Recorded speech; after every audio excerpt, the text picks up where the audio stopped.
Today on Rappler.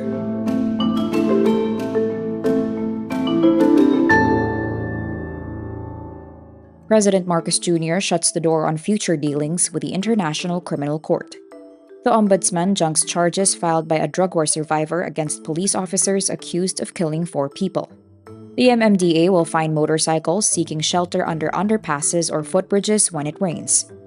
Illegitimate work recruitment via student visas are on the rise. Artificial intelligence is being used for hacking and disinformation. Fans gather in Hong Kong to pay tribute to Bruce Lee. And Ariana Grande and Wicked co-star Ethan Slater are reportedly dating.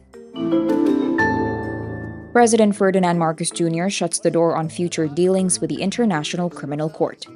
This after the tribunal rejected the Philippine government's appeal against its probe on drug war killings under former President Rodrigo Duterte.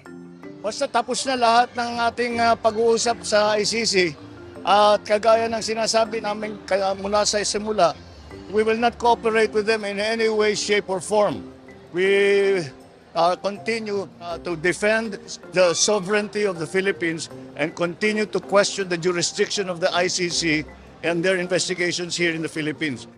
It was the Marcos government through Solicitor General Manardo Guevara which filed the appeal against the resumption of the probe into the killings. Marcos's latest remark signals the Philippines will really not cooperate with the ICC, echoing the sentiment of the Justice Department. ICC spokesperson Fadi El Abdallah says the Philippines can still raise concerns with the ICC, but it will be up to the tribunal whether they can be accepted or not. The Office of the Ombudsman junks criminal and administrative charges filed by a drug war survivor against police officers accused of killing 4 people in Quezon City during the early days of former President Rodrigo Duterte's war on drugs. The case was filed by drug war survivor Efren Morillo and the families of his companions killed during a 2017 operation. The Center for International Law confirms the dismissal of the charges against police officers Emil Garcia, Alan Formilieza, James Agarao, and Melchor Nabesaga. In 2017, a murder charge was filed against the policemen for the killing of Marcelo Da Jr., Rafi Gabo, Anthony Comendo, and Jesse Cule. A frustrated murder charge was also filed by Morillo, who survived the killing after he, quote, played dead and then escaped. Morillo testified how his friends were shot by police in the head or torso at close range while they were playing pool in Quezon City. Starting August, motorcycles seeking shelter in underpasses or footbridges during heavy rain will face a fine of 500 pesos. Metropolitan Manila Development Authority Acting Chairperson Don Artes says this may, quote, endanger the riders who may be hit by other vehicles and also cause traffic congestion.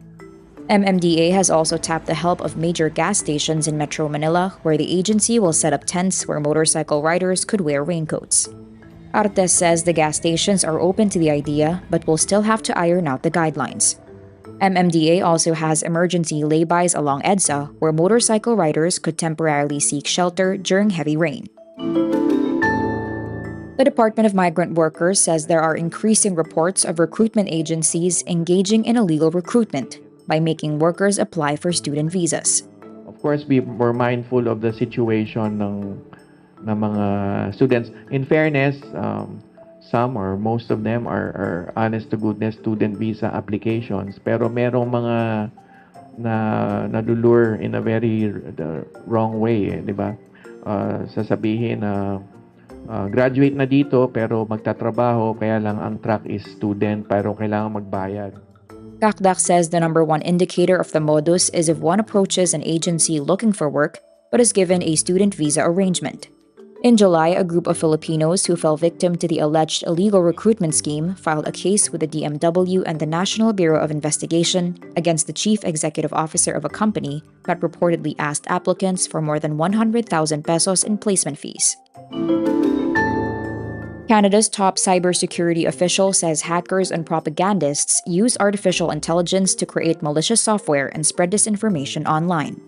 Canadian Center for Cybersecurity head Sami Kuri says his agency had seen cybercriminals do this through convincing phishing emails. In recent months, several cyber watchdog groups published reports warning about the hypothetical risks of AI. A former hacker also recently said he had discovered a large language model trained on malicious material and asked it to draft a convincing attempt to trick someone into making a cash transfer. Kuri says that while the use of AI to draft malicious code is still in its early stages, there's concern over how quickly AI models are evolving. Fans from Hong Kong and around the world gather at a Bruce Lee statue on Thursday, July 20, to pay tribute to the 50th anniversary of his untimely death. Fans snap pictures, bow, and lay down flowers while others perform moves from Lee's own brand of kung fu, Jeet Kune Do, and throw nunchucks, a chain double truncheon weapon that was popularized by Lee in several films. Those who traveled to Hong Kong for the anniversary include people from mainland China, Asia, and Europe. Lee, who was born in San Francisco but raised in Hong Kong, passed away at the age of 32 on July 20, 1973 from a brain swelling, days before the release of his global blockbuster movie, Enter the Dragon. Lee's contributions to martial arts and popular culture inspired legions of global fans. One of Lee's most famous maxims, "Be water, my friend," inspired Hong Kong's 2019 pro-democracy movement. U.S. media report pop star Ariana Grande is reportedly dating her Wicked co-star Ethan Slater. A source tells TMZ the two began dating during the production of Wicked, where Ariana plays Glinda and Ethan plays supporting character Bach. The news follows reports Ariana and her husband Dalton Gomez have split. Entertainment Tonight says another source says Ariana and Ethan, quote, didn't start dating until both were broken up with their significant others, adding Ariana and Dalton remain friends. Ariana and Dalton dated for at least 10 months before getting engaged in December 2020 and then married in May 2021. Ethan married partner Lily J in 2018, with whom he shares his first child born in 2022. He is best known for his Tony-nominated performance in SpongeBob SquarePants, the Broadway musical. Ariana, Dalton, and Ethan have yet to comment on the reports. And that's today's wrap. I'm Nina Liu. Thank you for watching. Click the link below for the full story. Follow us on Rappler's YouTube, Facebook, Twitter, Instagram, and TikTok.